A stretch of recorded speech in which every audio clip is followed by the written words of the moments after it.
Karena itu dalam perjuangan ini memang ada indikatornya, dapat suara.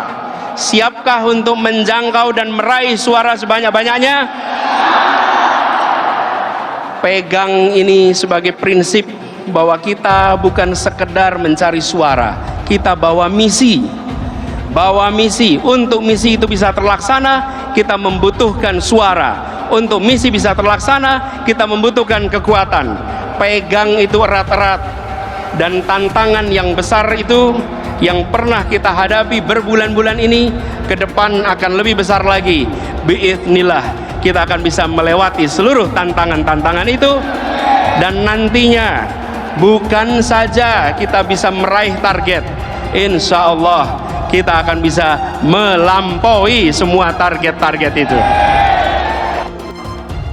Di akhir untuk pidato saya ini, sebuah pantun dari Pulau Sumatera di wilayah timur saya utarakan pada saudara.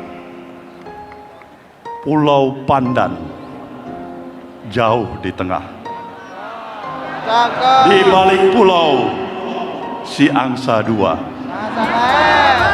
hancurlah badan di kandung tanah, budi yang baik kan dikenang jua. Kita mandiri ya, jadi misalnya seperti di Jawa Barat kita membawa 60.000, kita mengkonsolidasikan seluruh pengurus DPD, DPW, bahkan seluruh calon legislatif baik di tingkat RI, provinsi dan kabupaten kota. Kita bergabung, kita bersinergi, kita berkolaborasi dari masing-masing kader, khususnya para caleg dari RI, provinsi, kabupaten kota dan struktur, mereka punya kemampuan dan kekuatan berapa mereka bisa membawa kadernya ke GBK.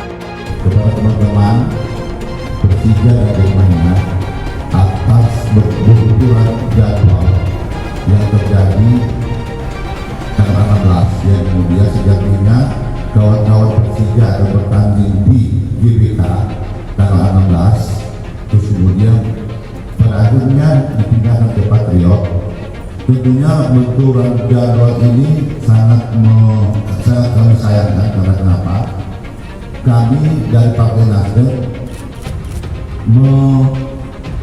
mohon izin atau memang memasukkan izin penggunaan GBK ini sejak tanggal 16 Februari 2023. Jadi kita benar-benar berkolaborasi dari masing-masing kekuatan yang berbeda-beda yang dimiliki oleh kader, khususnya para pengurus dan calon legislatif. Itu kita coba kolaborasikan, kita sinergikan, itu menjadi kekuatan kolektif. Bisa saya contohkan, ada kader yang sanggup cuma membawa 10 orang, ada yang membawa 25, tapi ada juga kader yang bisa membawa 2.000. Jadi, ketika disatukan, itu kan menjadi kekuatan yang dasar juga. Maka terkumpul 60.000 lebih ya. Jadi kalau kita membawa 60.000 ke GBK, sebenarnya yang sudah terkumpul sampai hari ini itu 63.000 kader yang memang siap untuk datang ke GBK. Nah, inilah kekuatan dari kebersamaan, kekuatan kolektivitas inilah yang memang hari ini terbangun. Anies Baswedan disoraki Presiden saat pidato di apel siaga perubahan Nasdem. Dikutip dari suara.com, bakal calon Presiden Anies Baswedan disoraki Presiden saat berpidato dalam acara apel siaga perubahan Nasdem di Stadion Gelora Bung Karno, GBK, Jakarta Pusat, Minggu 16 Juli 2023. Beberapa orang kader Nasdem yang menonton di depan panggung berdesakan ingin menyaksikan mantan Gubernur DKI Jakarta itu berpidato. Salah satu dari kader Nasdem menyoraki Anies secara bergantian. "Anies Presiden," ucap seorang kader Nasdem. "Hidup Pak Anies," sahut kader Nasdem lainnya. Dalam pidatonya, Anies menekankan bahwa persatuan tidak hanya bisa diikat dengan sebab untaian kalimat dalam pidatonya. Persatuan tidak cukup diikat dengan pidato, persatuan tak cukup diikat dengan bahasa. Persatuan harus ditopang dengan rasa keadilan, ujar Anies dalam sambutannya. Anies menyampaikan seluruh kader Nasdem yang datang dari setiap provinsi di Indonesia hadir di GBK menantikan perubahan. Kami berkumpul di tempat ini dari seluruh lokasi di Indonesia untuk menyatakan bahwa kami ingin perubahan dan perbaikan untuk Indonesia, jelas Anies. Anies mengatakan perjuangan yang akan ia lalui bersama Nasdem bukanlah sebuah jalan yang mulus. Dia berkata perjuangan untuk menang di pemilu 2024 adalah perjuangan yang berat. Inilah perjuangan kita, ini perjuangan Partai Nasdem yang telah konsisten melakukan. Ini perjuangan kecil, ini bukan perjuangan sederhana, tapi ini perjuangan yang amat besar, perjuangan yang mengikhtiarkan yang lebih adil, papar dia. Oleh sebab itu, Anies meminta kader Nasdem yang hadir untuk menyatukan kekuatan menuju perubahan. Mengapa kita berkumpul di sini dan mengapa tagline-nya perubahan? Kita mendorong perubahan untuk menjaga persatuan, imbuhnya. Apel siaga perubahan dihelat di Stadion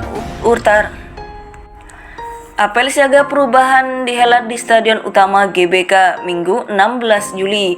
Acara ini tidak mengundang Presiden Joko Widodo. Surya Paloh beserta Ketua Umum Partai Anggota Koalisi Perubahan untuk Persatuan, yakni Ketua Umum Demokrat Agus Harimurti Yudhoyono (AHY) dan Presiden PKS Ahmad Sayhu hadir di lokasi. Hadir pula bakal calon Presiden koalisi yakni Anies Baswedan. Selain itu, 3 elit Golkar juga menghadiri acara ini. Ketiga elit Golkar tersebut yakni Ketua DPP Golkar Kristina Aryani, Supriyansa, dan Rizal Malarangeng. Kristiana menerangkan alasan dirinya menghadiri apel siaga perubahan. Menurutnya, Ketua Umum Nasdem Surya Paloh merupakan wajah lama di Golkar. Kehadiran Partai Golkar pada acara ini tentu saja sebagai bentuk penghargaan kami atas undangan yang diterima dari Partai Nasdem. Apalagi acara ini bertepatan dengan perayaan HUT Pak Surya Paloh yang pernah lama di Partai Golkar, jelas Kristina. Selain itu, kata Kristina, kehadiran 3 elit Golkar merupakan bentuk persahabatan Golkar dan Nasdem. Ini adalah bentuk persahabatan kami dengan Partai Nasdem, seperti halnya juga dengan partai-partai yang lain, katanya.